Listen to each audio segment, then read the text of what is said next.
This program is presented by University of California Television. Like what you learn? Visit our website or follow us on Facebook and Twitter to keep up with the latest UCTV programs.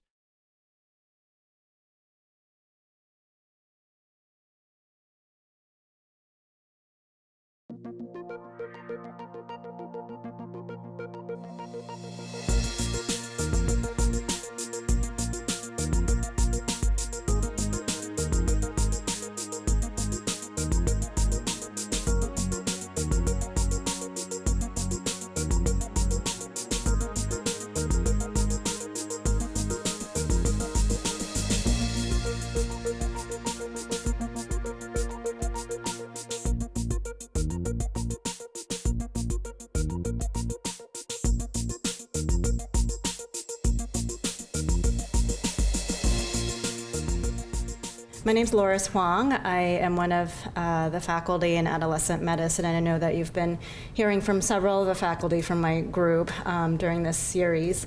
And so the topic for tonight is contraceptive choices for teens and young adults in treatment of menstrual issues in addition to birth control. A little bit about myself before we get started, just so you kind of know who I am. I've been at UCSF for about 11 years now, and I was originally trained in pediatrics, and so after my pediatrics training at UCLA, I moved to Washington State and was working as a practicing pediatrician for both the Indian Health Clinic and also for a few different public health clinics that were around Seattle. And so I did that for about 6 years and found that in my general practice, I really enjoyed working with teenagers. And so I also found that I really missed being in a university kind of environment. And so that led me to seek out UCSF for further training in adolescent medicine. And after I finished my training, I ended up staying here, and I really enjoy kind of the mix of teaching and clinical care and seeing patients and then doing research.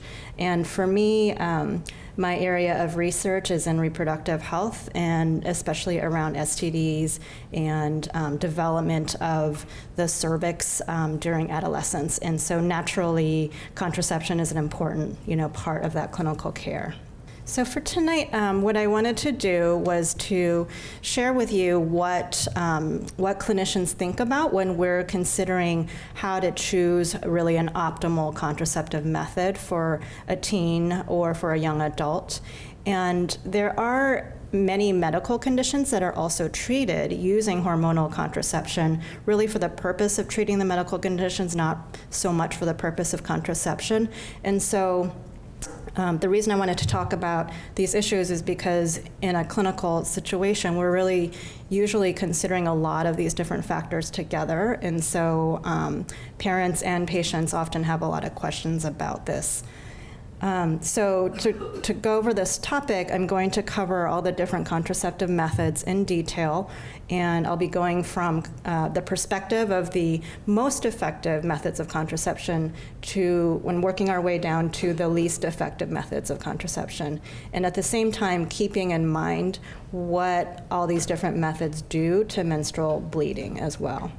And so first of all, this idea of birth control used as treatment of medical conditions, I sometimes say to my patients and families, it's kind of sometimes a little unfortunate that we use the term birth control because it's, sometimes such a loaded kind of term, but hormonal contraception is actually used for first-line treatment for a lot of different medical conditions. The most common of which for this age group that we're talking about would be menstrual problems. And related to that, with the bleeding, is that young women can often have a tendency to become anemic because of the blood loss and having iron deficiency in their diets. And so this can also be used as a treatment, as part of the treatment plan for that. It's also a common treatment for milder ovarian cysts that can be causing symptoms of pain for young women, as well as for something called polycystic ovarian syndrome. for endometriosis problems, for benign breast disease, such as fibroadenomas and fibrocystic breast changes that young women get, as well as a treatment approach for acne, actually. So having the estrogen effect of some of these formulations can be very helpful for acne during the teen years. So this would be a lot to cover in one evening, and so for tonight I'm going to focus really on the contraception purpose and also the menstrual issues, simply because that is kind of what is most common in our patient population. So I want to show you, or let you know about these published guidelines that really have led the way in sort of setting the standard of care in the field. So the first one here is the MMWR, which is the main publication from the Centers for Disease Control, the CDC, that you hear about in the news all the time. And so just last year, they published the U.S. Selected Practice Recommendations for Contraceptive Use. And this document is actually very closely modeled after an existing document from the World Health Organization. The difference is that it's more tailored to the U.S. Setting and the needs of the U.S. population as opposed to international needs. But the medical practice guidelines are actually quite similar to the WHO, and that's the publication right next to it there, the medical eligibility criteria for contraceptive use. And then the third publication just came out last month, actually. It's called Contraception for Adolescents, and it's a policy statement that the American Academy of Pediatrics has just put out, and endorses a lot of the same concepts in the other two publications, but points out important key aspects of care for adolescents, which is what we'll touch on tonight as well. So first off, just thinking about the need for contraception, I think a lot of people wonder about what are the rates of sexual activity in a younger population. And so the CDC has run this huge national survey since 1991. This is a very well-known survey. It's the YRBSS, the Youth Risk Behavior Surveillance System. And it's a survey that consists of a written questionnaire, confidential questionnaire that's given actually in the school setting, in classrooms, and it's like a multiple choice fill-in kind of thing. And it's very, very detailed, looks for all kinds of different behaviors over time. And every year or two, they publish what the current epidemiology findings are. And so to give you an idea, so this is their graph that is showing the percentage of high school students who ever had sexual intercourse. And so this graph is tracking the data from 1991 to 2013. And you can see it hasn't changed a whole lot, but about half of high school students are answering that at some point they have had sex. And then we think about, okay, so then of the students who answered yes to that prior question, for them, how many of them say that they used condoms at the last time that they had sex? And so we wish this number were higher. So hovers around 60%, 55, 60%. And then for the percentage of high school students, they ask this question also, where they capture all different kinds of hormonal contraception. So the point is, are they choosing at least some kind of hormonal contraception? So this question included pills, IUDs, implants, shots, patches, birth control ring. And this number is only about a quarter of people. And you'll notice this graph is very short. They only have 2 data points. And this is partly because of the way that the surveys were designed, that this question was not necessarily asked in exactly the same way in all these 20-something years that they've been running this study. So that's the reason for that. And then if we look at this is the percentage of, again, sexually active high school students who had chosen to use birth control pills at the last sex, and that was about a fifth, so it's 19-20%. And then the ideal situation, I don't know why this graph came out with black numbers, so I apologize, but this is the percentage of high school students who had used both a condom and a hormonal contraception during last sex, and so that is hovering around 9% or so. And I say this is the ideal kind of situation, at least as far as clinicians think about it, because The purpose of the condom kind of in our minds is that it is the only way, it's the only thing the person can do to prevent an infection, an STD.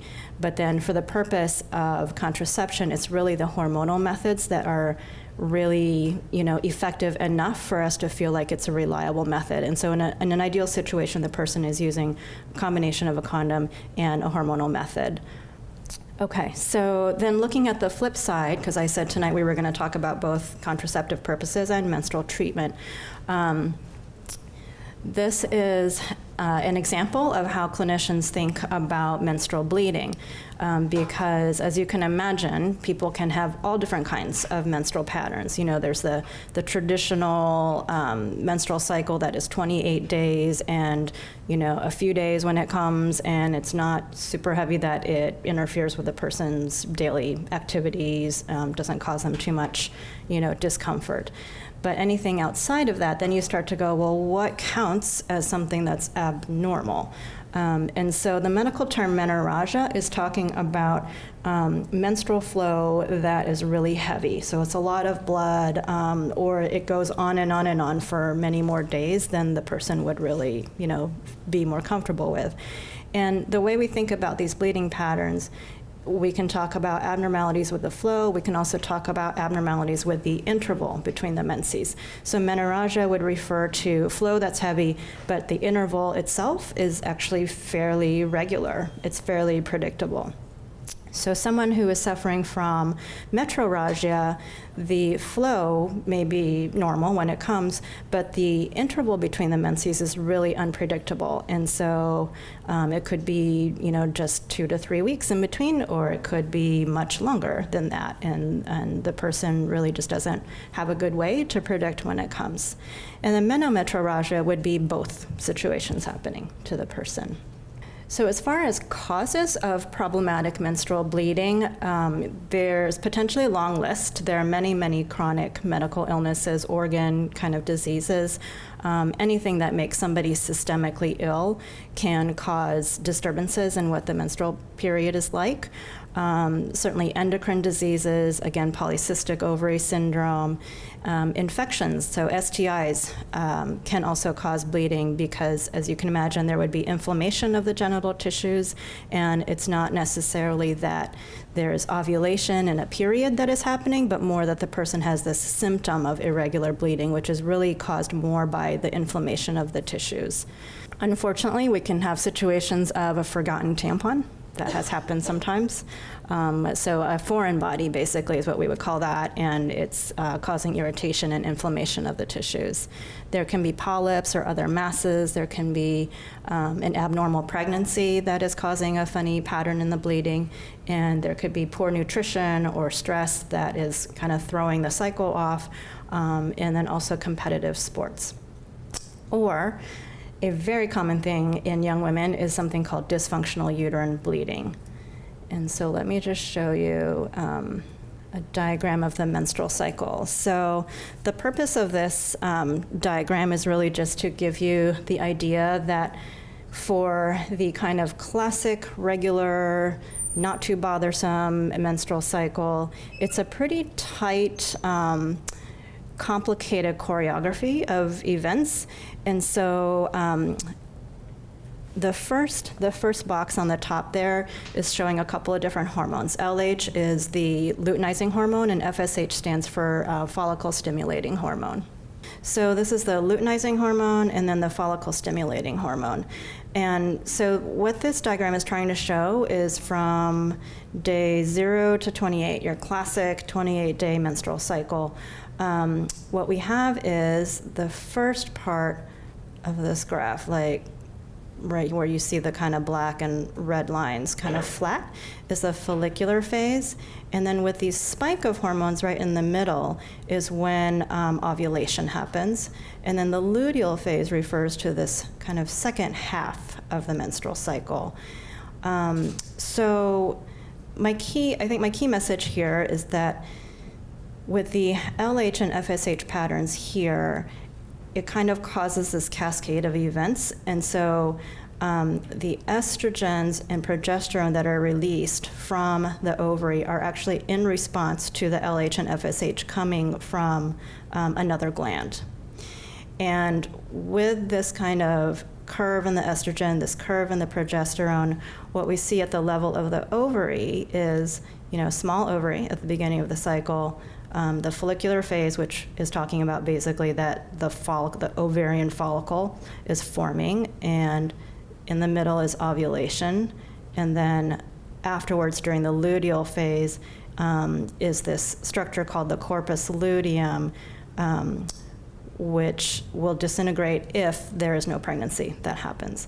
And at the same time, this graph is showing what's happening in the endometrial tissue of the uterus. And so in the beginning of this regular cycle, it's a very relatively thinner endometrium, and as the month goes on, the endometrium is actually becoming thicker and also more vascular. These are all the blood vessels that are coming in.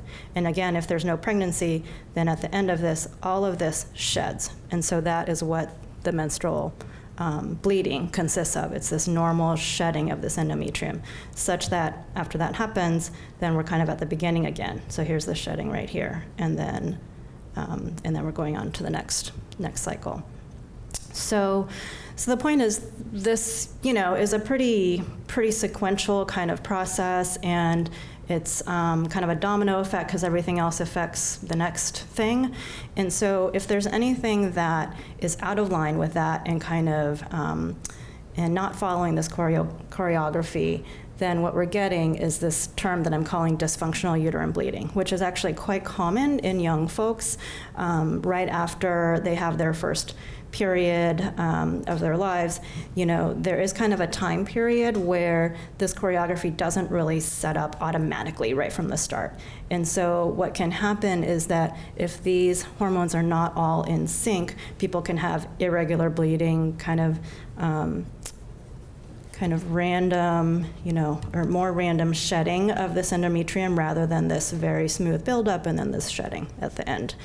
And so for tonight, when I'm talking about the various contraceptive methods and what their effects are on the menses and the fact that we can regulate menses with certain methods, I'm talking mostly about these situations where we're having dysfunctional uterine bleeding.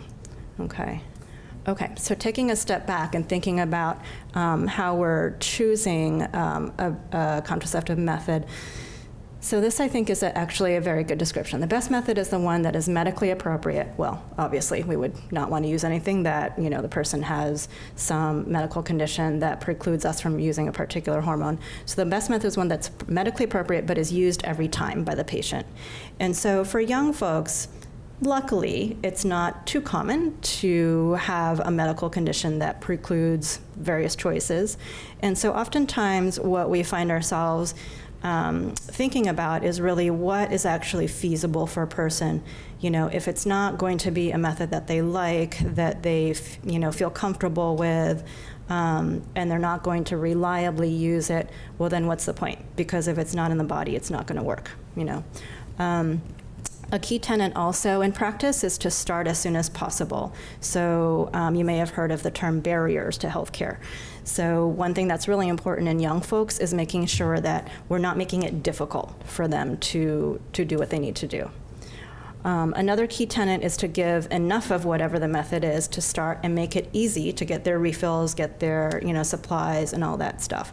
Because honestly, it's the studies have shown that it's not really that difficult to get a sexually active young person to choose a method, but it can be actually difficult for them to continue the method for all different kinds of reasons and factors. And so it's not so much a concern about getting somebody started, or I should say not only a concern about getting somebody started, but also a concern about, is this method really going to work for them long term, and are they actually going to continue it long term? So for that reason, follow-up is really important for us.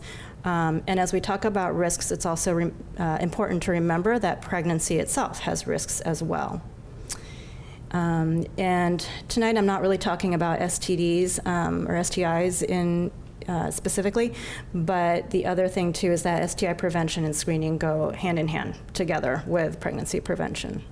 And so kind of the typical things we think about: medical and sexual history, contraceptive history, the adolescent's personal beliefs, their partners and families and friends' beliefs. A lot of times people come in already with kind of ideas about what their preferences are. So my role is not really to give a lecture to them. I know I'm giving a lecture tonight, but not really to give them a lecture, but to really provide information and help them figure out what they're comfortable with.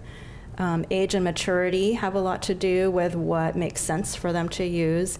And I mentioned also these kind of stages of change that we think about in terms of adolescent behavior, about pre-contemplation, contemplation, action, maintenance, relapse. This is basically kind of psychological terms about what somebody is ready to use. And then, of course, what their menstrual history are and their personal preferences about it.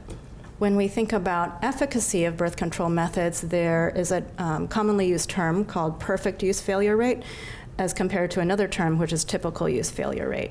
And so generally in real life practice, we think about typical use failure rates. So perfect use is something that is published from extremely controlled kind of settings in research situations where usually it's the pharmaceutical company who's doing their research and development, and this is an approximation of what is the inherent efficacy of the method itself. If everything was really controlled and there were no issues with the person knowing how to use the method.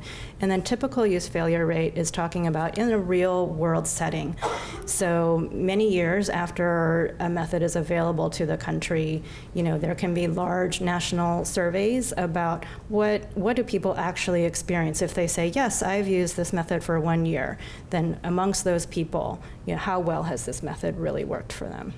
This is a very classic diagram from that MMWR publication I was mentioning to you before. And just to orient you, this diagram has the most effective methods on the top, and as we go down, less and less effective methods. So in the most effective methods, we have this implant, which has a 0.05% failure rate. So these are typical use failure rates. And IUDs, there's two kinds. There's a LNG, stands for levonorgestrel, which is the hormone-containing IUD, which has a 0.2% failure. And then the copper-containing one, which is 0.8% failure. And I'm not going to go into sterilization because we're talking about young folks, so that's not relevant tonight. And then the next tier here are, again, methods that people have heard about. So Depo-Provera injectable, 6%. The pill, the patch, and the ring all are estimated at around 9% failure rate in real-world settings. The diaphragm, which I will say is exceedingly rare in a young population, but that is on the chart here in the middle tier of 12% failure. And then what a lot of folks I think aren't aware of is that the male condom, as opposed to the female condom, the male condom is the common one that we think about when we think about condoms, has an 18% failure rate. So that's pretty horrible for someone where it's really very critical. They're a young person. They really do not want to be pregnant at this point in their lives. And so that's why I was kind of saying earlier that in the ideal world, we would have a patient who uses condoms for the primary purpose of STI prevention, but they're using some other more effective method for the purpose of contraception. And I'm not even going to cover these methods down here because it's really, the failure rates are so high that it's not even something we would realistically consider. So in any talk about contraception, of course, abstinence as a method, the only method for 100% efficacy. But conceptually, if we're thinking about it as a method, what is the typical failure rate? It's hard to really say because for different folks, abstinence can mean all different kinds of things. But I do put it in here to remind ourselves that, of course, if we're strictly thinking about how can a person prevent themselves from being pregnant, well, of course, not being sexually active at all is the most critical method. But it does require, of course, consistent commitment, assertiveness, and self-confidence, and negotiation of relationships and all of that. And so studies of abstinence-only types of educational programs. This is a very, political issue, or has kind of come up in different political discussions. The concern is that the adolescent could be unprepared at the first sex. So the studies show that, yes, teaching abstinence does help teens to delay their age and to be older when they first become sexually active, which is a great accomplishment. But at the same time, if they are not also aware of different contraceptive methods, then the first time that they are sexually active, they are really unprepared for it. And so in our field, really the belief is that comprehensive education for patients should be about abstinence as well as all the other methods too. And so I want to give you first just a glance. These are, again, that same order of efficacy that we just looked at in that figure. And then thinking about what these methods do for periods, it's not going to be the same order. So it's kind of a mixed bag. So with the Hormonal IUD, Depo-Provera, and Progestin pills, the effect on periods is to have less blood. To use combo pills, patches, and rings, combo refers to the fact that the pill has a combination of estrogen and progestin together. I'm not saying that it's a combo of all three methods. I'm saying that the pill itself is called a combo pill. This will give somebody more regular cycles. And then the Paragard IUD and the arm implant usually ends up with either a similar menstrual pattern that the person already had, or oftentimes actually a little bit worse. Okay. So starting with the most effective methods for contraception. So this term LARCs. So I think, as we were alluding to earlier, the efficacy of a method depends on both the inherent effectiveness and then how consistently and correctly the method is actually used. So LARC stands for a long-acting reversible contraception. And this is defined as either the implant or the IUDs, which were in that top tier of efficacy. And for this age group, they are really considered the first-line option for teens and young adults, simply because of that efficacy and because overall they are very safe methods. So starting with the Progestin implant, the brand name is Nexplanon or Implanon. Implanon is the older brand name, but currently the company is selling the brand name Nexplanon. It's actually a very, very similar product. The difference was that they took the older version, the Implanon, and then with the newer version, the inserter or the device that the clinician is using to place it into the person's arm is actually easier for the provider to use. Makes a little bit of difference for the patient, but not a whole lot. And then the other difference is that the material itself has what's called radio opaque quality to it. And so with the older product, if there was ever a question of once it's in the person's arm, you couldn't necessarily feel it in their tissue, you weren't quite sure where it was, that can be a challenge if you're going and trying to remove it because it's time to remove it. And so with the newer one, the Nexplanon, it has a radio opaque material, which means that you can use imaging to find it, and it would show up on imaging. So that was the improvement with the newer product. But it's basically an implant in the arm. It lasts for 3 years, and you can see the size there with the picture, but it's 4 centimeters by 2 millimeters polymer rod. And it releases this steady release of etonogestrel hormone, which is a type of progestin. The release rate does vary over the 3 years, so you can see that initially it's a much higher release rate and then just naturally kind of drops off as the product is in place. And the mechanism is that the progestin will thicken the cervical mucus, it will suppress ovulation for the person, and also will cause a little bit of atrophy, so a little bit of thinning out of the endometrial tissue in the uterus. And so all of these factors act against a normal pregnancy happening. And here's kind of a comparison so you can see, the size against a woman's arm. The advantages are, it's private, it's long acting. Once a person has this in place, it's not like they have, supplies at home or things that can be seen by other people. So it's very private in that sense. It's a progestin-only method, meaning that there's no need to have the other main hormone, which is the estrogen component of some of the other contraceptive methods.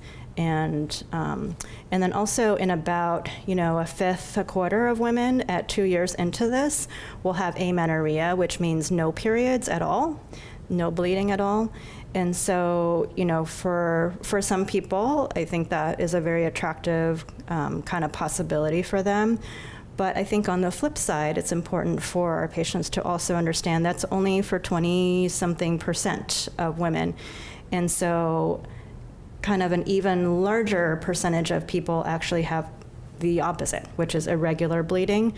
And the initial studies have shown about a third of folks have bleeding and spotting, but it's infrequent, so maybe it doesn't, bother them too much. 7% have bleeding and spotting that is frequent, and then 18% have bleeding that can be prolonged, and that's defined as more than 10 to 14 days at a time when they have their period. And so I think the toughest part about counseling for this is that we don't have any way of predicting who is going to fall into which, of these categories. So it is a bit of a trial and error kind of thing. But it is a method that is popular because of the high effectiveness and the fact that you have it placed in your arm and there's nothing else that the person has to do for the next 3 years, basically. And then it's pretty cost effective, but only in the long term, of course. So what I mean by that is if someone were to have it placed and then, they didn't like it, and so it was removed not too long after it was placed, then of course it's not going to be cost effective. So all the cost is really upfront. As far as when to start it, it basically can be placed any time that it's reasonably certain that the patient is not pregnant, and there is, a set of kind of clinical questions that we go through as well as actual pregnancy testing to estimate that. And unless it is placed right around the time of that, the period, then it is necessary to use a backup method for the first 7 days, and that's just because when the rod is placed into the arm, it's not that it's effective right, at that very first second. So it does take time to have that medication being released on a regular basis and having built up a good level in the bloodstream. And so anticipatory guidance, I should explain, that is a term that it's a medical term that we use for what kind of counseling do we give somebody. So it's anticipatory because we're trying to anticipate what kinds of things might happen. And so other things that we talk about are these bleeding patterns that they might expect, as well as possible mood changes, weight gain, headache, acne. These are all kind of common things that can happen with hormonal medications.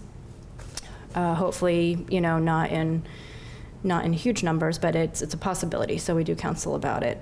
And then reminding people to use condoms, of course, and the fact that return to fertility is really rapid. So for some people, that's an important factor. Like if I choose a certain method, let's say I want to go off of it in the future, how long do I have to wait before I return to my normal fertility?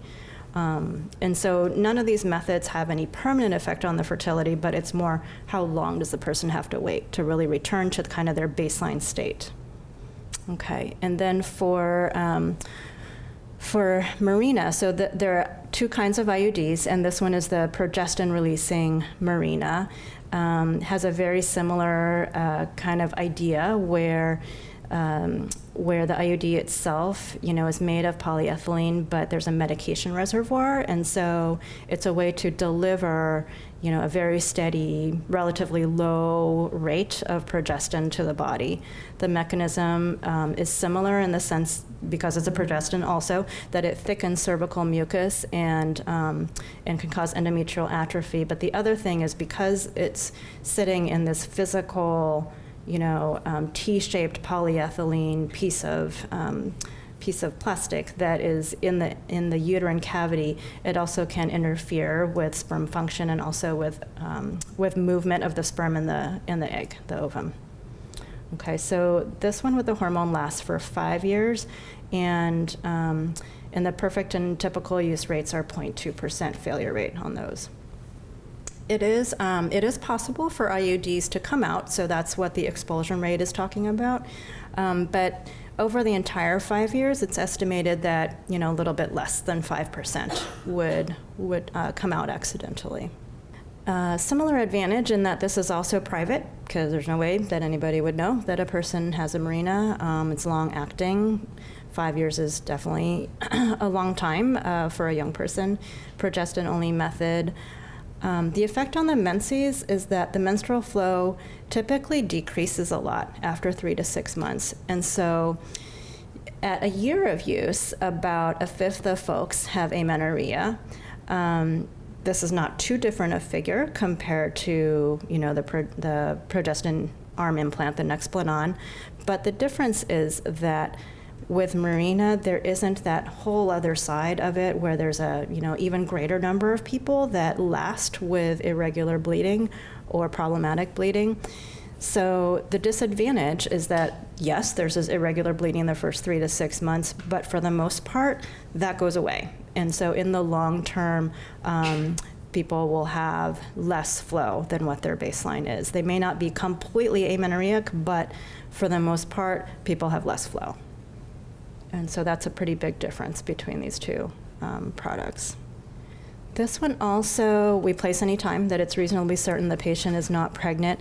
One important thing about it is that it's critical that we also screen and treat for infections at that, what we call the peri-placement time, because as you can imagine, this entails a provider taking, this sterile piece of IUD and inserting it, using sterile technique and everything, inserting it into the uterus. But because we have to, by definition, pass through the vaginal canal to get into the cervix, if there is an infection in the area, we are potentially almost pushing that infection, artificially introducing it into the upper reproductive tract. So it's a possible cause for what's called pelvic inflammatory disease. So it's very critical that we screen and we treat any infections at the same time.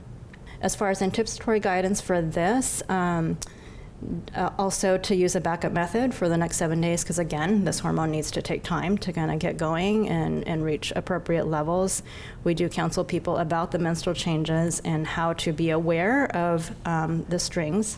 It's maybe a little bit hard to see in this picture, but at the end of this IUD, there's a little, thick string basically that hangs off of the end of it and ends up hanging down into the vaginal space. So this T part is sitting completely in the uterus, but the string just basically extends and dangles out into the vaginal space.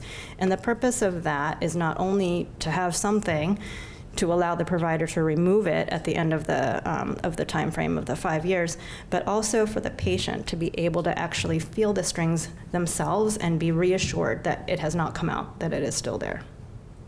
Okay, so that's what I'm talking about when I'm saying awareness of strings. And then similar counseling about condoms, and then the return of fertility for this is also very rapid. As far as the other IUD, so this one is made of copper, and so this is a 10-year device. It's also made of this kind of plasticky polyethylene material, but instead of containing hormone embedded into it that's releasing, this one works with having copper material. It's a very, very thin copper material. These they call copper sleeves because it's just kind of like these pieces of copper that are wrapped there. And this brown that you can see here, this copper here, is actually a very, very, very thin wire copper that's just tightly, tightly, tightly wound all the way down.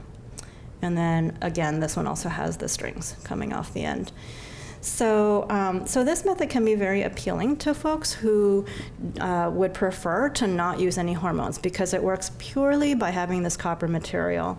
And the reason copper works is because copper ions that are located around sperm will actually interfere with the sperm's ability to move and to swim. And so it's considered to be spermicidal. So it's damaging to the sperm. The expulsion rate is a little bit higher, 11.3% at 5 years is the estimate from the company. And I skipped over this, but I should also point out that the perfect and typical use rates are estimated at 0.8%. So technically not as, not as good as the 0.2%, but honestly a difference between 0.2 and 0.8 is hardly anything. So similarly, private, long-acting, again, no hormones. I would say the main disadvantage of it is the heavier menstrual bleeding. So for the woman, it tends to either end up as the woman has the same menstrual pattern at baseline that she always did, or there's a chance that it could actually be heavier and could be crampier, such that even, it's estimated about 12% of women will discontinue it by 1 year because they just don't like it and it's too uncomfortable. Now, on the flip side, that also means, almost 90% are keeping it as well. But it's definitely, I would say, one of the key things to talk about with a patient. And in our experience, I think if a person is kind of coming into this with a strong preference for not having hormones and also with a baseline menstrual pattern that is actually pretty normal, pretty manageable, not a big deal, periods have never bothered them, they kind of have some room. They kind of have some reserve for the fact that it might be a little heavier, as opposed to someone who is coming in with menstrual problems. They're pretty unlikely to choose this because, if anything, it will make it worse. But for that first category of patients, it can actually be a really, really attractive method that people like. And 10 years is a very, very long time. And again, it's not like there's any requirement that the person has to keep it for 10 years, but just having that option can be very attractive to somebody. As far as things to think about around the placement, so similarly, same advice about the PID and checking for infections, but a key feature of this one also is that can be used for the purpose of emergency contraception. So what this means is that if a person came in with an episode of unprotected sex in the last, say, 5 days or something, instead of taking Plan B emergency contraception pills, the copper IUD can actually function as emergency contraception for them. So that's a nice advantage in those situations. As far as anticipatory guidance, again, talking about the menstrual changes, the string checks, the condoms, and this return to fertility is really rapid. So one difference about this method is that since we're talking about something that has no hormones, there is no ramp up stage. There is no concern that you have to use backup for a certain number of days because it's not fully working yet. It's simply working because copper is there. So it's actually immediately effective. And then I wanted to move next to the next category, which is the kind of middle category on that original figure. So the, reasonably effective methods, stuff that we will still use, but perhaps we won't consider this to be first line because it's not one of the LARCs. It's not one of the long-acting reversible contraceptions. The Progestin shot is the Depo-Provera, and for this, the perfect use is 0.3%. As far as the inherent, efficacy, but the typical use rate is estimated at 3%, largely because people forget to come in or, have things that come up and that interfere with their ability to actually make it into clinic or make it to wherever it is that they receive their injections. So this is a shot that goes in the arm, and it's given every 11 to 13 weeks. The mechanism is similar because, again, it's progestin. And for this one, about half of folks have amenorrhea at a year of use. So that's a fair number. It's a little bit more than half, 55%. So you could technically say the majority of women have amenorrhea at a year of use. And if not completely amenorrheic, the vast majority of folks have very little bleeding and just have a dramatic drop in their menstrual bleeding.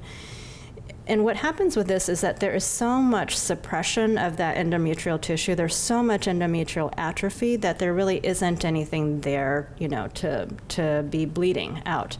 And so because of that, it even has a substantial decrease in risk of endometrial cancer. So it's has a preventive effect on uterine lining cancers. But I would say the biggest disadvantage of it is that the amenorrhea and the small amount of bleeding that I'm talking about, there's delayed gratification with that. So the first 3 to 6 months, it's extremely common to have very irregular bleeding, and it's pretty traumatic. So the first 3 to 6 months is pretty horrible, pretty miserable for most people, and then everything just kind of drops off after that. And so for someone who's choosing this method, it is important for them to anticipate that and to be okay with the fact that that's going to happen. I think, the most common time for someone to say, okay, I started this method, but I don't want to do it anymore. I want to discontinue it. It's at that 3 to 6 months time period. Another disadvantage is the weight gain. So there's an average gain of 5 pounds at 1 year, 14 pounds at 4 years. Those figures are based on relatively, average to thinner kind of women, but the weight gain is much, much worse in women who are starting at a high weight already. And so it is something that we seriously consider because, as you know, there are many, health risks that go along with obesity. And so that can be something that prevents us from really recommending it for someone. And then the other disadvantage is that there is a loss of bone density. And so you may be aware that in young folks, the natural state is for bone density to really build during the teenage years and into the young kind of 20s in terms of age. And after that, it's natural that women's bone density, and men too, that bone density decreases after that. And so it's tough if we're giving somebody a medication that actually causes loss of bone density at a time when, if anything, they should be gaining rapidly, not even just staying the same, but gaining rapidly. And so coming off of Depo-Provera will allow the person to regain some of that bone density, but it's only partial. And so for that reason, it does involve kind of a risk-benefit kind of consideration for young folks. So it's a bit of a catch-22 because I think for especially for young teens, this can be an attractive method because a young teen is, not necessarily going to feel comfortable with doing something like an IUD or even the arm implant, but would potentially accept having, a shot in the arm every 3 months. And it's valuable because of the relatively higher efficacy rate, but we do have to weigh it against the fact that there's this bone density loss. And so in super young folks, say 14, 15-year-old patients, we try, if we do decide to use it, we try to actually limit the amount of time that they're on it, and potentially as the person's getting older, they may be more amenable to some of these other methods that don't have a bone density loss. Really, the only methods that have a bone density loss are Depo-Provera and certain brands of birth control pills, and it's not a concern with the other hormones. Okay, and so giving a shot, I'm going to just mention this quick start method, which is just kind of a little catchy phrase that a group had come out with, but it's basically the idea that if a person has decided that this is the method that they want, that we should not, have barriers or be hesitant about helping them to get the method that they want. So we will, do our best to make sure that they have a negative pregnancy test, that we're not, picking up anything in our conversation with them about certain, medical history questions that make us worry that there's a high chance that they're pregnant right now. But otherwise, we would do a quick start, meaning that same day. It's not like, oh, okay, now we've decided it, and do you want to come back next week and get your shot? No, we're gonna do it quick start. We're gonna do it today. And the key pieces of counseling for them is to talk about timely appointments. So it's got to be every 11 to 13 weeks. To, again, warn them about the spotting and the bleeding, to talk about appetite at weight management, anticipating that there's going to be this natural effect of the Depo shot to increase somebody's appetite, which is what leads to the weight gain. But having some self-awareness of that can actually be really helpful for the person. Talking about potential mood changes because of the hormone, and then again, reminders about condoms. It's a very common theme that you'll see in this discussion tonight, but always reminding people about condoms. And then the return to fertility for this particular method is probably one of the longest ones for all the different methods. It can take a median time of approximately 10 months to really resume one's kind of natural state of ovulation and natural menstrual periods after somebody stops taking Depo. Okay. And then another method I'm going to talk about is the oral contraceptive pills. And so I think I had mentioned earlier that we call them combo pills because they contain both estrogen and progestin. So far I've only talked about the copper IUD, which had no hormone, and then all these other methods had progestin only. But the oral contraceptive pills contain both the estrogen and the progestin. And so the perfect use for this is estimated at 0.3% for the inherent efficacy, but the typical use is a 9% failure rate. So that's a pretty, big difference between the 0.3 and the 9. And generally it's because it's hard to take a pill every single day reliably all the time. The mechanism is very similar: suppress ovulation, thicken cervical mucus. There are different formulations of pills, the monophasics or the biphasics, triphasics. So what that means is the monophasics have, in the packet, weeks 1 to 3 have a consistent dose of hormones. It's the same active pill every day for the first 3 weeks. And then week 4 are the placebo pills. Whereas in the biphasics and triphasics, there's purposely, in weeks number 1 to 3, a varying dose of the progestin hormone, and then week 4 has the placebo. So the reason that week 4 has the placebo is that when the person stops dosing hormones to their body during week 4, it kind of mimics what we had discussed with the menstrual cycle, and it leads to this shedding of the endometrium, like a period. I will mention for the estrogen component, so there are a huge, there's a huge variety of different brands for the combo pills, and it can sometimes be mind-boggling to see the long list of brand names and generics and everything. But the way that clinicians think about it is, what is the estrogen dose? And a typical dose, most commonly prescribed, is the 30 to 35 micrograms. The range can go as low as 20 or as high as 50. The 50 is almost never used these days. Just a little piece of history is when the very original birth control pill came out, several decades ago, the original ones were actually in the 80 to 100 range, and it's actually kind of difficult to imagine somebody tolerating that, because even getting up to 50, it's quite nauseating for folks. But that just kind of gives you a little bit of historical perspective about, where the technology has come.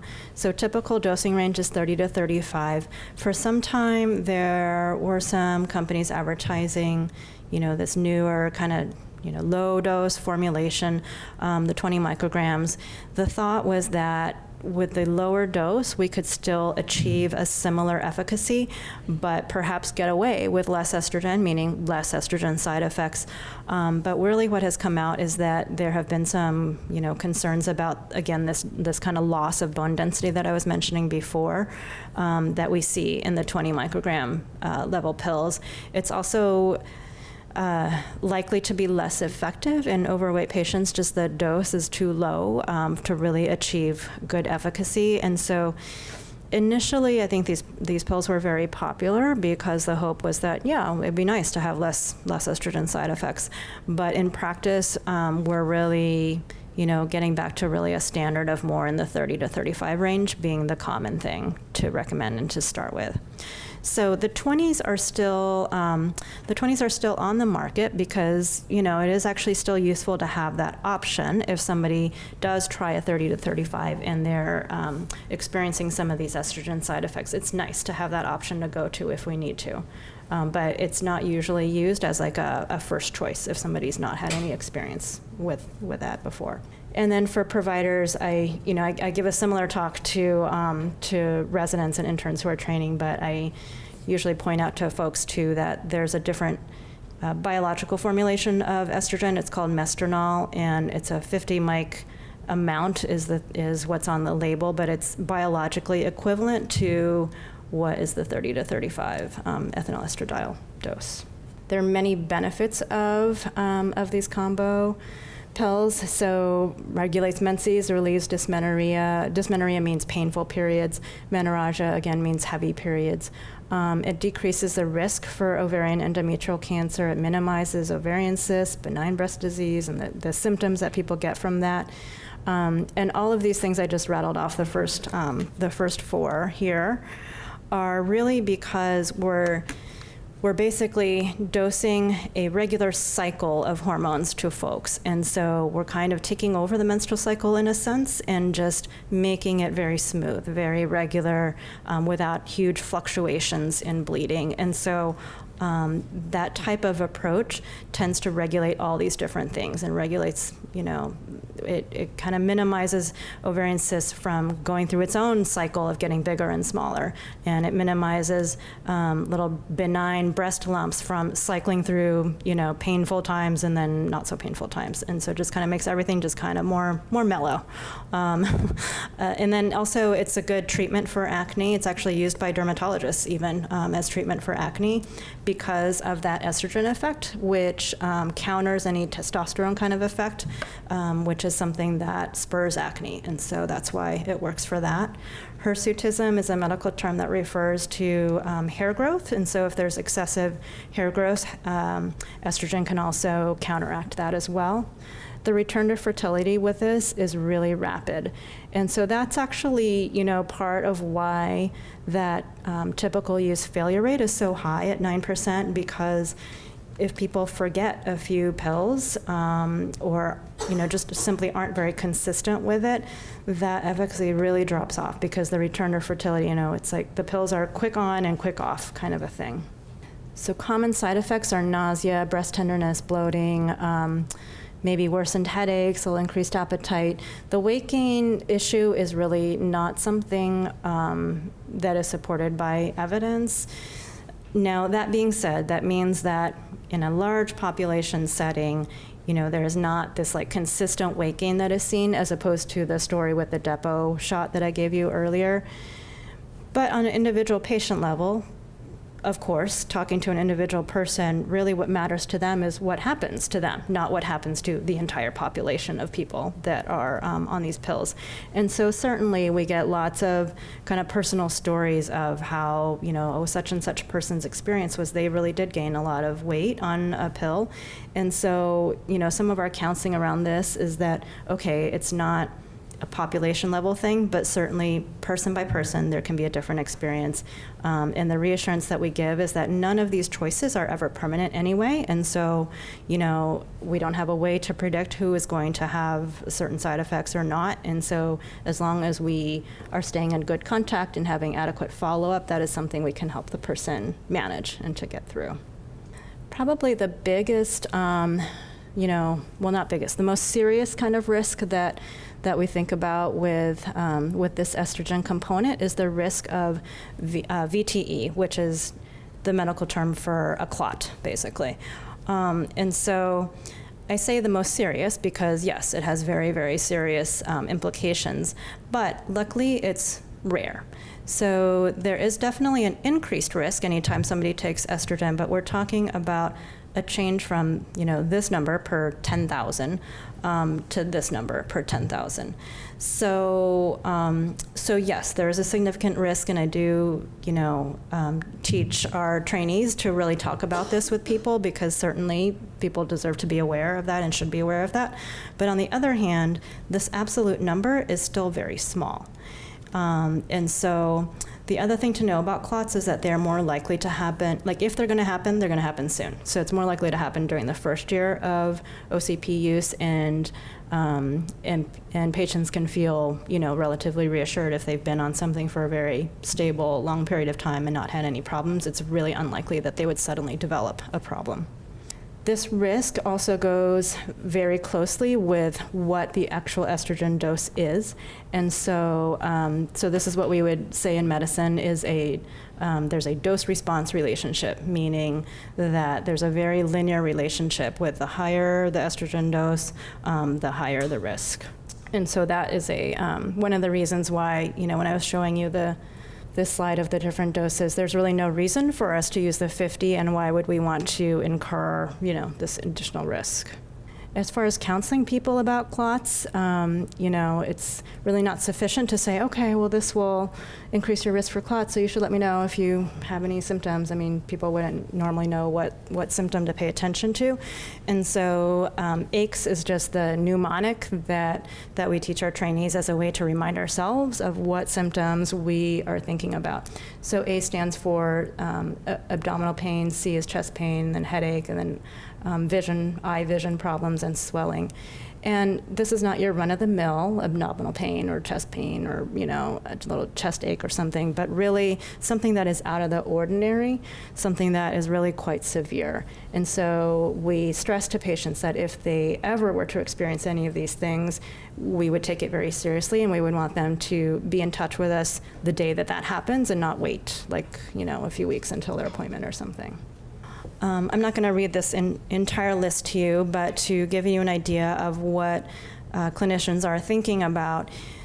So these are called absolute contraindications, meaning that if a person has any of these conditions, we would absolutely not use this method of combined pills for the patient. And in this MMWR publication I mentioned earlier, they have something called the U.S. Medical Eligibility Criteria. And so what this means is that various medical conditions are rated. And so they're rated from a category of 1 to 4. If it's category 4, it means that it falls into this category of absolute contraindications. And if the person has this condition, we absolutely should not give them any estrogen. And just generally speaking, these are all things that have to do with increasing clot risk. So the person already has something in their past history that shows that they have an increased clot risk. So no way are we going to add estrogen and increase their clot risk even more. Okay, so that's why all of these conditions are things that we screen for when we talk about their medical history and get to know them. And then another thing to keep in mind for young folks is, I think sometimes young folks forget that contraception is a medication. And so like with all medications, we have to think of how somebody's existing medications might interfere with new medications that get added to them. And so there isn't a super long list of drug interactions, but anticonvulsants for patients that have a seizure condition, or antifungals for folks that have a fungal infection chronically that they're dealing with. The antibiotics, it's really a rifampin antibiotic that is not used too often. There was a myth for a while that maybe tetracycline would be an issue. Tetracycline is commonly used for acne treatment, but actually the studies have not really borne out that there's an interaction, so luckily that's okay. And then St. John's wort, which is a common herbal remedy for mood issues and things like that, can interfere with contraception. So for the pills, we also our standard of care is to do a quick start. Older approaches were these terms called Sunday start, which was like, okay, wait for your next period to happen, and when your period comes, then you would start it on a Sunday right around your period. Which honestly is a very confusing kind of instruction to folks. And then a first day start, which is also wait for your next period, and then start it on the same day that your period starts. And some of these approaches, these are pretty old-fashioned approaches. The Sunday start was simply because it felt like it would be nicer on a calendar if you started on a Sunday, because then you'd have week 1, week 2, week 3, and it would all be very nicely mapped out on a calendar. And the first day start was because if you start the pill on the very first day of your period, then you don't need to use backup. It actually is considered to be immediately effective. Well, that's nice, but in thinking about a young person, really what they need is just to be effective as soon as possible. So waiting for their period can actually take a lot longer than if they just use backup for the next 7 days. So that's why it's really, fallen out of practice and is not the current standard of care anymore to do these approaches. As far as talking to teens about how to use pills, we sometimes have to get into pretty basic logistics of interacting at the pharmacy. Sometimes it can be really the first time that they are personally responsible for picking up their own medicines, and even just knowing what the steps are when you walk into a pharmacy can sometimes be confusing to folks. The backup method, the condoms again, and for kind of this level of the so-called reasonably effective methods for contraception, now we start to think about condoms not only for STD prevention, but also because it's a second method of contraception. So the pill is only has a 9% failure rate, but maybe if the person's also using condoms, that kind of boosts that and, can offset the fact that the pills are 9% failure rates. Other pieces of advice that we talk about, the possible spotting and breakthrough bleeding that can happen the first month, the aches pneumotic that I was just talking about, and it's also a chance to talk about smoking and weight issues as well. So smoking in an older adult who is smoking a certain number of cigarettes, a higher number of cigarettes per day, there's actually a lot of caution around adding estrogen and giving them estrogen, but for a young person, that is not a so-called contraindication. But even so, it's still a good time to talk about interactions between estrogen, smoking, causing clotting risk. And then talking to people about the short-acting nature of pills is important as well. So the most common problem with taking a pill, aside from various side effects that we help them manage, is to help them remember and figure out how the person is going to remember to take a pill every day, because we just said that that is really the key to this method being successful for a person. So the instruction is that if a person misses one pill, then the guidance is to take it as soon as they realize it. So it may mean taking 2 pills on the same day, but just taking it as soon as possible. If they have 2 missed pills, then they double up on one day and they double up on the next day. So you kind of spread the 2 extra pills out on that. But at that point, you really consider the person almost like starting over and needing a backup method for 7 days. If the person misses 3 or more pills, really, we think of that as like the person has basically stopped this method, biologically speaking. And so at that point, we really instruct folks that if this happens, we really want you to just call us and we'll have a conversation about it, because that can really be a sign that this is not really a reliable method for the person, and it's really our responsibility to help them think about what their other options are. Okay, and so for the next couple of methods, I'm going to go kind of more quickly through the Ortho-Evra patch and then the Nuva ring. And that is because if you remember, the pill, the patch, and the ring all had that similar typical failure rate of 9%, because biologically they're actually extremely similar. Each of these methods has estrogen and progestin in it. It's just a matter of how is it being delivered to the person. In a pill that they swallow, in a patch that they wear, and the medicine gets absorbed through the skin, or in a ring that is worn in the vaginal space and the medicine is released locally into the vaginal area. So with the patch, so this is the picture of the patch. It's about this big.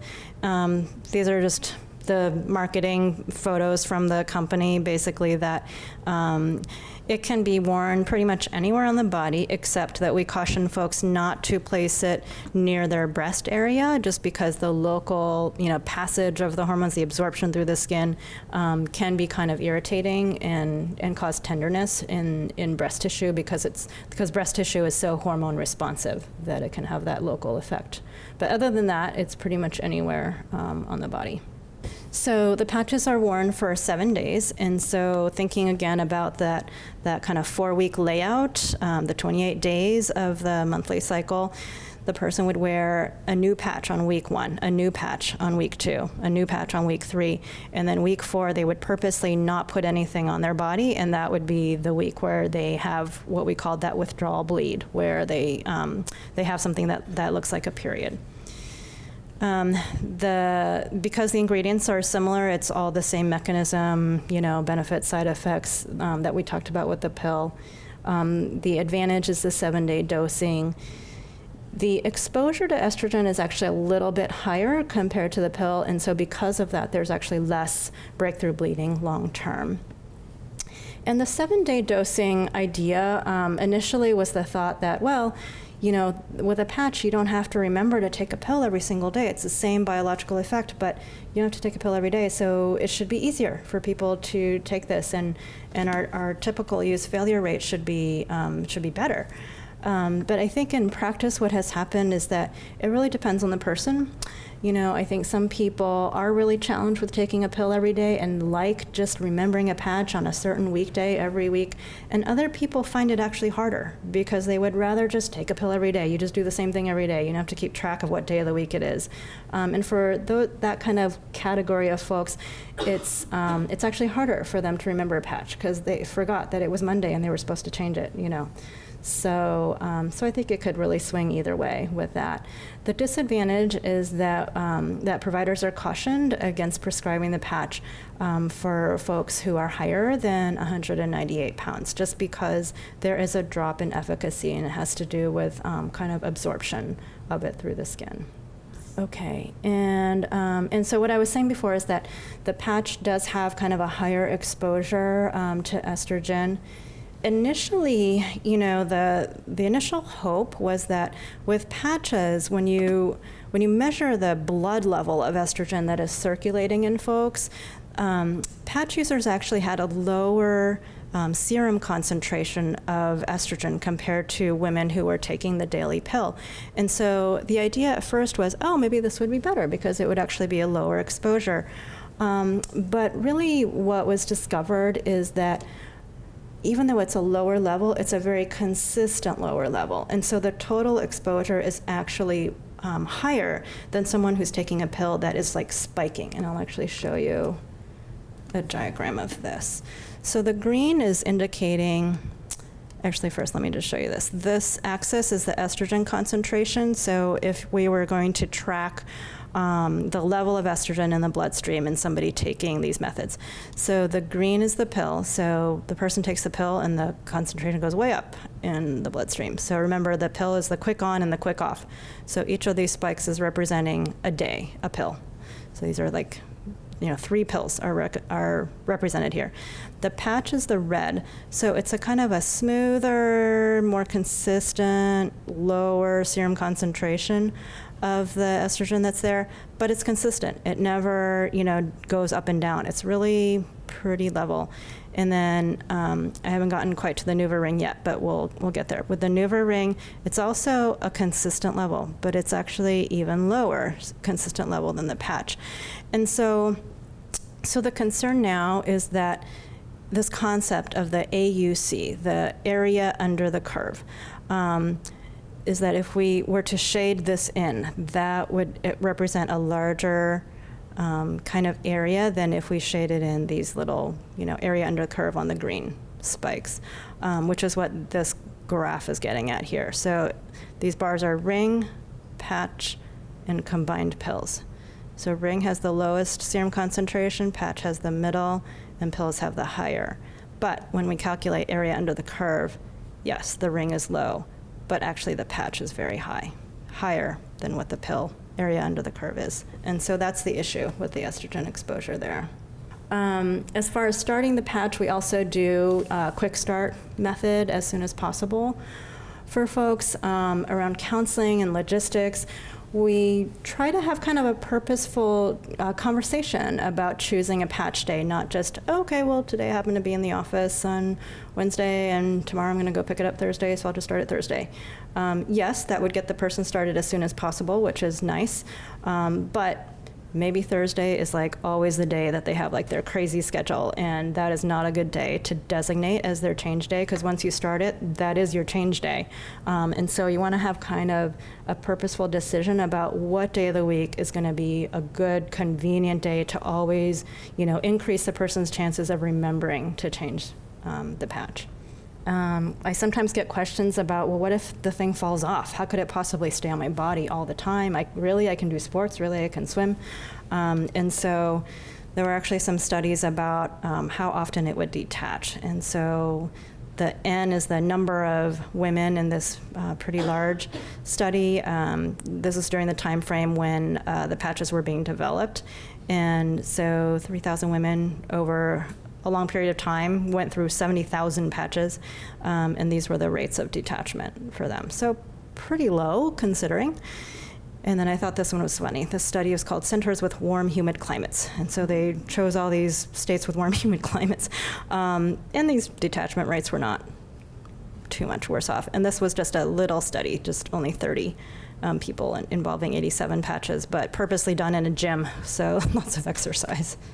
So the instructions around detachment, weeks 1 to 3, if detachment is less than 48 hours, they can just reattach and basically continue along. But if it's more than 48 hours or not sure, it's better to be safe and to consider it a new start and think of oneself as needing a backup method until it's kind of ramped up again. And then week number 4, that is when you're supposed to leave the patch off, but say it's been off and then the person forgets that it's time to start the next month. So if it's been more than 7 days of being off, then the person should really consider themselves as having stopped their method and starting over again with backup again. Okay, and then with the Nuva ring, this one kind of came out around the same time as the patch, and similar idea. We're going to use biologically the estrogen and progestin again, but we're going to put it in this small ring that is inserted in the vaginal space, and it's just simply a space to release hormone, and it releases hormone steadily so the person's supposed to wear it for the 21 days, the whole entire 3 weeks of that cycle. The ring physically itself actually continues releasing. It's still, active it's been tested out to at least 31 days, and so we know that it'll go as long as that, but the person needs it only for the 21 days. And then they leave it out for week 4 and then start over again with the next cycle. And we talked about how this is a lower estrogen exposure. This photo is just showing, it's very, very squishy. And so the way that it's inserted is the person actually squishes it almost completely flat, and then that allows the person to insert it gently into the vaginal space. It doesn't, have any rules about how far it has to be or whatever, but just the person is supposed to push it in kind of as far as is comfortable. The expulsion rate is just 2.6%. And then, and I talked about the 31 days. Okay. And then moving down to the least effective for the purpose of contraception, finally, we get to the condoms. And so still super essential. We want everyone to use condoms. It's the only thing, again, that they can do to protect against infection. But for the purpose of contraception, that's pretty horrible. The inherent effectiveness is really supposed to be 2%, but typical use is 15% failure. And it's largely because of, combination of breakage, failure, that's supposed to say breakage or failure, up to 3 to 5%, but also just the logistics of having condoms around and having them available. And then there are also, issues with just kind of relationships and interpersonal dynamics and whether one partner is comfortable using them, the other, the partners may have different feelings about that. So it can be, as you can imagine, kind of awkward for young folks to be able to have that kind of interaction about it. So it's the only method for STI prevention, and it serves as a dual method. So it's great, ideal, if they can choose to use condoms plus a hormonal method. But condoms alone are really, in our field, we consider it really inadequate for as a sole method of contraception. So because of that, we actually, in our field, think of condoms and EC, emergency contraception, as kind of together. So if somebody is choosing condoms for personal reasons, that's the method that they want to use and nothing else, then automatically we also talk about emergency contraception, because there's such a high chance that the person may have unprotected sex for various reasons and factors that they really need to know and be extremely familiar with how to get a hold of emergency contraception if necessary. So there are different ways to achieve emergency contraception. The most common is levonorgestrel medication, which is marketed as EC in the form of, Plan B is kind of the most well-known brand. There are some other brands that have come out. I think one is called Next Choice or something like that. and another one that is like after pill. I think a lay term is morning after pill for that. But other ways to achieve the purpose of EC, it is possible to use the combo pills dosed at a much higher dose. So actually taking, well, it depends on the brand, but taking up to 2 to 4 pills at once for the purpose of EC, which is kind of a whole nother discussion of how to figure out the dosing. But the third way to achieve a EC is the copper IUD, which we mentioned before.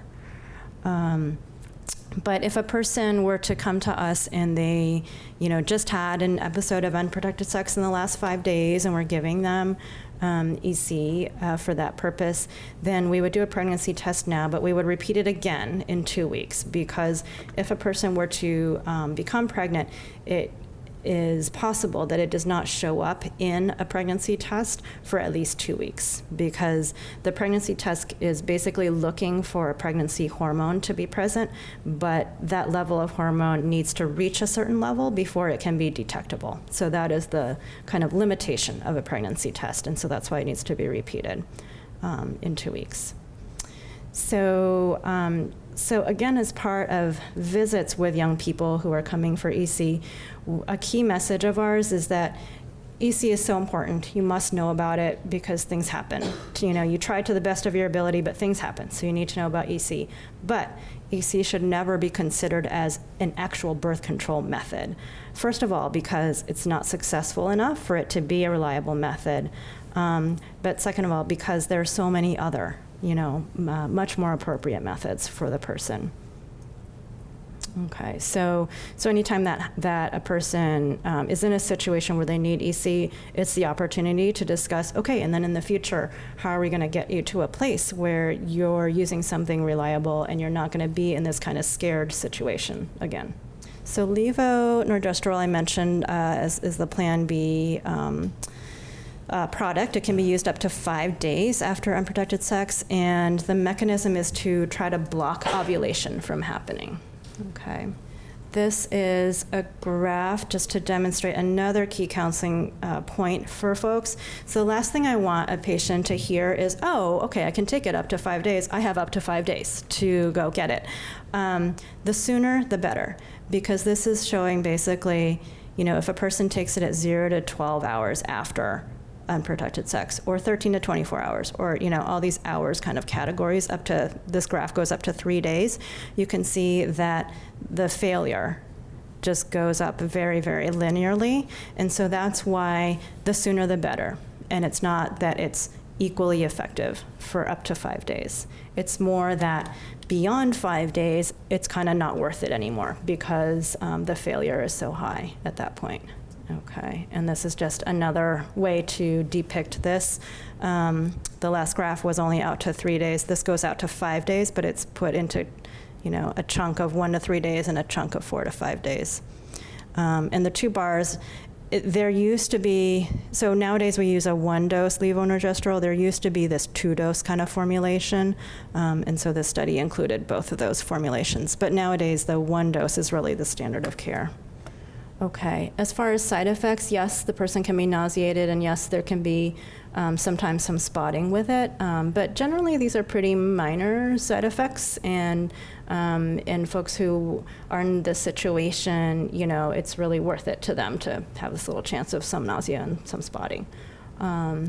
The failure rate, 1.1% pregnancy rate if taken within the 72 hours. And so the calculation is that it's preventing 85% of pregnancies that may have otherwise happened. And there's no effect. So let's say it failed and the person did become pregnant. So by virtue of having taken this single dose of EC, there's no increase in birth defects or ectopic pregnancies because of it. Okay, and then access over the counter without age restrictions now, and you are probably aware that it was also another big political issue about the over the counter status of it. Advanced provision is a term. It's endorsed by the American Academy of Pediatrics. Just the practice, it just refers to this idea of prescribing EC before it's actually needed. So the last thing you want is somebody needs it. Now, we just told them that sooner the better, right? Each day that goes by, the effectiveness drops off. And the last thing you want is they have a practical problem of actually getting their hands on something. So the idea of advanced provision is there's a prescription sitting there for the person if they needed it. They don't have to fill it, but it's there, and if they ever needed it, it's already available. And then I think we talked about the importance of them knowing. So we're almost done here. What can a pediatric provider do? So discussing sexuality and contraception early with kids and with parents together is critical. Yes, we have confidentiality laws that protect adolescents from coming in, for them to come in and to be able to talk about these confidential kind of potentially embarrassing and sensitive topics, because that's better than them just not talking to anybody at all. But still, the ideal is that they have a very open kind of conversation with their parents, and that it's a three-way discussion of the young person, the parent or family member, and the clinician. And helping adolescents to choose abstinence and delayed sex is, a huge priority. But at the same time, also providing access to contraceptive services. We teach our trainees that it's critical that they know the confidentiality laws that are permitted in each state. You don't want to be in a situation and then trying to look up what the confidentiality laws. And then providing access to services that are really developmentally appropriate. So maybe the person could potentially go to a GYN office, but maybe the OB/GYN person is someone who's really accustomed to working with older adults, and so it's hard for them to have a conversation with a young person that's developmentally appropriate. A key thing is to remember to include EC in any discussions and being ready to refer when necessary. So understandably, not all pediatricians may offer all of these different services. The vast majority of pediatricians don't do IUDs and implants and all of this. But what a responsible provider can do is knowing what their referral network is and being able to get the person to the right place for that service. I cannot stress facilitating parent involvement any more strongly, and then repeating these messages with each visit. And then just a recap again of what we have gone through. So starting again with the most effective, the implants and the IUDs, the next tier, the shot, the pill, the patch, the ring, not the diaphragm for young folks, and then the condoms for STD protection and as a second method to boost the efficacy. And then I thought I would show you this slide again too. So that's the order of the contraceptive effectiveness, but you'll get, less bleeding with Mirena, hormone IUD, the Depo shot, Progestin pill I actually didn't cover, but it's too much information, I think, for one evening, but definitely I'm glad to talk to anybody about the Progestin pill if you want. And then to regulate the cycles would be these very, the methods that had the week 1, 2, 3, and then the bleeding in the week 4 would be the ones that give you the more regular cycles. And then same or worse would be the copper IUD and then the implant. So it's a lot to kind of, combine together, but these are all the different factors we're thinking about when we're talking to folks. Okay. All right, and then the last slides that we had posted for you also had reference materials. So these are the CDC publications that I've been referring to a bunch, the MMWR, and then the AAP publications, as well as some really decent websites. There's a lot of information, I will say, on the internet about all these different methods, and it's sometimes hard to figure out which ones are really legitimate, but these are highly regarded and very well-respected websites for information. Okay. All right.